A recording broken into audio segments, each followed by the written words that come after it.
And we're back. If you had watched the first video, then you know that this video is dedicated to the shit parts of TNA Final Resolution. Now, up until this point, I would say that this would be a great TNA pay-per-view. Then these parts came on. There's just 3 matches, but these 3 matches... Let's get this over with. The next match is between the Pope and versus Abyss in a casket match. Now, why the fuck would you have a casket match without the man who invented the casket match? That's why you don't see them outside the WWE. Only The Undertaker knows how to pull them off properly. And this one was no exception. It was bad. Terrible.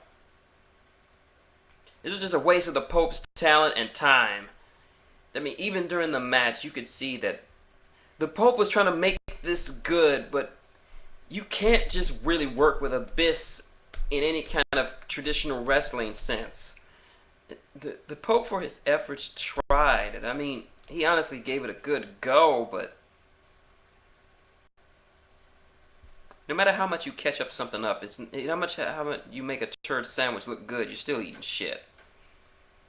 Anyway, Pope finally gets him into the casket, and then comes one of the most disturbing moments I've ever seen in professional wrestling. He's at the long end of the casket. He's preparing to close it. He's outside the ring, preparing to close it, and Abyss not only punches through the casket, which is probably something they got some Mexican immigrant workers to make on the fly or something, but he grabs him in the balls. Not punches him. He reaches out and actually grabs his sack. What the hell? Long story short, Pope gets chokeslammed into the casket. Abyss closes it. It's over. Abyss wins. Why? Pope didn't. Why does they keep making Pope look like shit against Abyss of all people? Why? Next match, Jeff Jarrett versus Samoa Joe, submission match. And backstage, the ref is giving them instructions, telling them that the match is submission or tap out. And they're looking at each other and they're getting ready like, I'm gonna fight you, I'm gonna fight you. Then those bitches Gunner and Murphy come up and just wail on Joe's knee. And Jeff Jarrett's like, no, stop. I have a submission match. Get off of him. You guys are crazy. The match happens, and Joe even sells the bum leg very well. And he pretty much carries the match. And even with a bum leg, he's still beating Jarrett like he stole something. Even made him tap out outside the ring. But the rules of a submission match they had to tap out inside the ring. So Joe gets him in the Coquina clutch after hitting the muscle buster.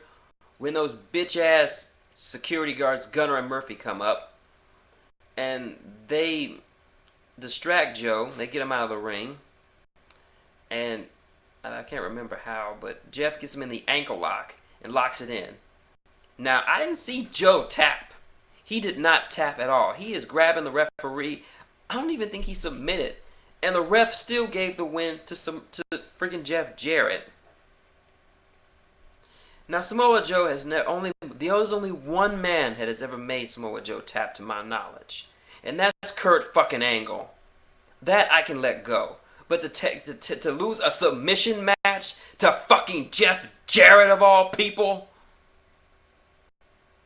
I'll only buy this MMA shit so far. I was only buying it until Joe kicked his ass. But this is bullshit. Joe deserves better than this. He's been with this company for at least 5 years. He gave this company everything, and they are screwing him over.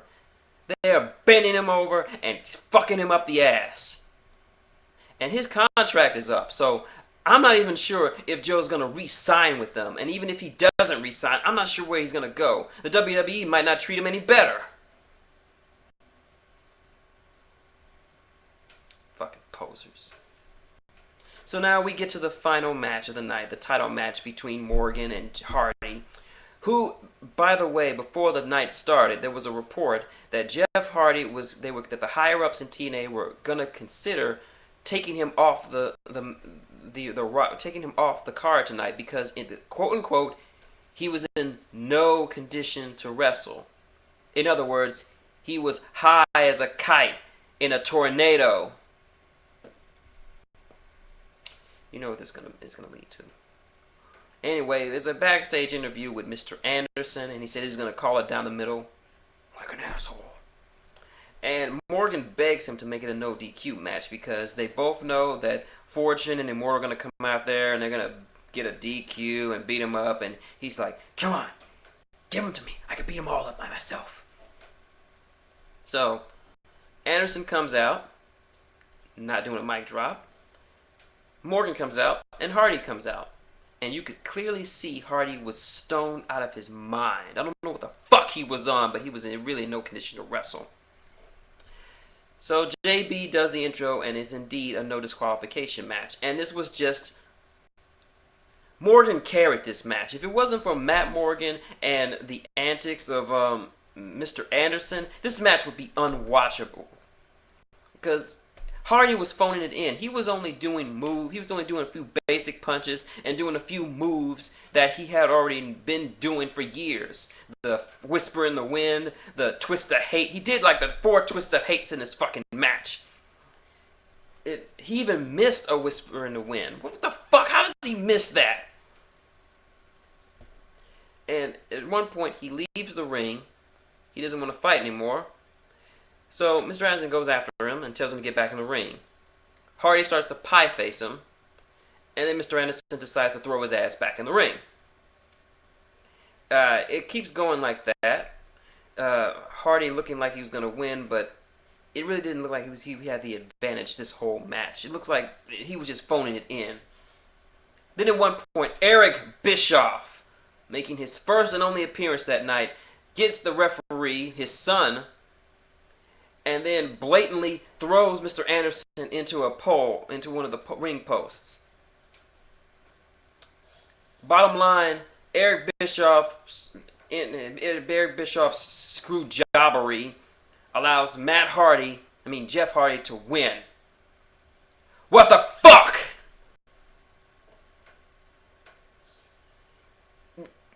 TNA, what the fuck is your problem? Why would you let Hardy wrestle in that condition and then let him go over on a guy who's better than him? Why are you burying Joe and the Pope? What have they ever done to you? What, you got a problem with Samoans and black people? What? What is your problem? Can you not make them look any good? It's the wonder that TNA is the joke that it is.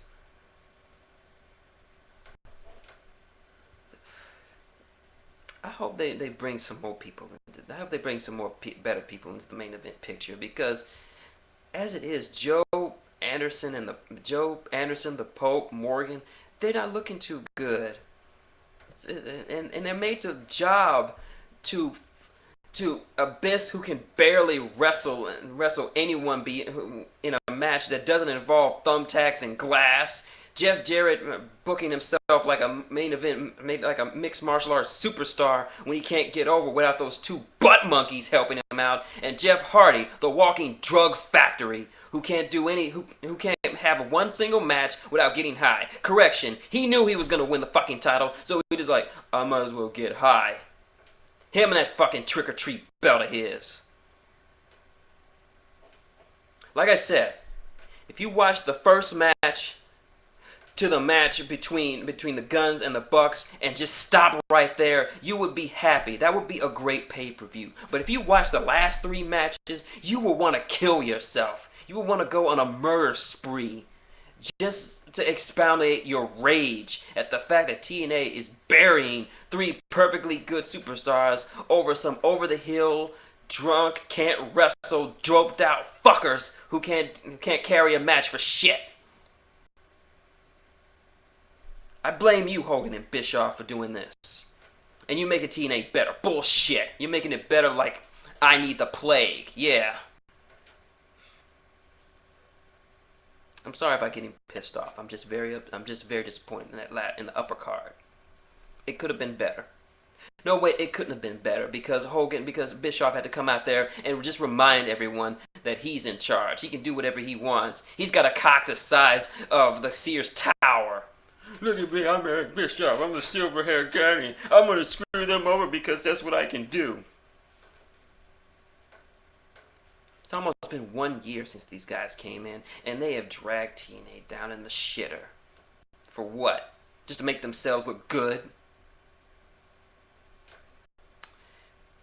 My advice, my overall opinion, my verdict, thumbs up on the first half of TNA, on the first couple of matches. They were great. That is what TNA should be about. No screw jobs, nothing like that. Just pure wrestling from the best talents in the industry. As for the last 3 matches, double thumbs down. And I'm not saying that because Joe, Pope, and Morgan suck. No, those are great guys. It sucks that they have to job to these fuckers. You agree with me, Joe? He's just as angry as I am. Well, that's my final resolution review. And you know what I think about that. So I'll see you tomorrow when I reviewed Raw tomorrow night, and hopefully I'll be in a better mood. Until then, this is shintigercurl, that dude in a straw hat, and Joe saying good night and laters.